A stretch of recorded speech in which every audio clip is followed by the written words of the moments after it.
Congress party ఎన్నికల ప్రచారంలో BRS BJP కలిసి ఎలక్షన్ కమిషన్ మీద ఒత్తిడి తెచ్చి నిలిపివేయాలని చూస్తున్నాయని టీపీసీసీ ఉపాధ్యక్షుడు చామల కిరణ్ కుమార్ రెడ్డి ఆరోపించారు.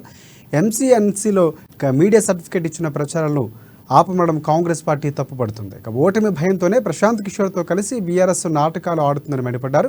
మరోవైపు మెట్రో యాడ్స్ రాకుండా అడ్డుపడుతున్నారని కూడా ఆరోపించారు. గాంధీ భవన్లో ఆయన మీడియాతో మాట్లాడుతూ బీఆర్ఎస్ ప్రభుత్వ పథకాల వైఫల్యాలు, కాంగ్రెస్ గ్యారంటీలు ప్రజల్లోకి వెళ్లకుండా కుట్ర చేస్తున్నాయని చెప్పారు. అయినా ప్రజలకు అన్నీ తెలుసునని, యాడ్లు ఆపినంత మాత్రాన ప్రభుత్వంపై అసంతృప్తి పోదని, కాంగ్రెస్ గెలుపు ఖాయమని కూడా ధీమా వ్యక్తం చేశారు. కాంగ్రెస్ రావాలని ప్రజలు కోరుకుంటుర్రో ఈ విషయాలన్నీ ప్రజలకు చూపిస్తుంటే మేము ఎక్కడ కూడా అక్కడ బీఆర్ఎస్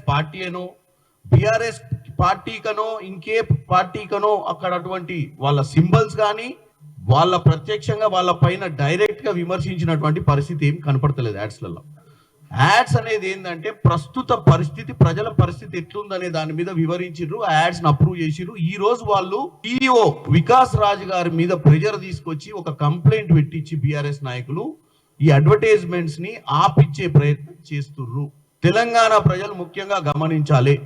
ఈ 9.5 ఏళ్ల పాలనల నీళ్లు, నిధులు, నియామకాల నినాదంతో తెచ్చుకున్న తెలంగాణను ఈ దరిద్రపు పరిపాలనతోటి ఎలా తప్పుడు దారిలో తీసుకెళ్లి మనకు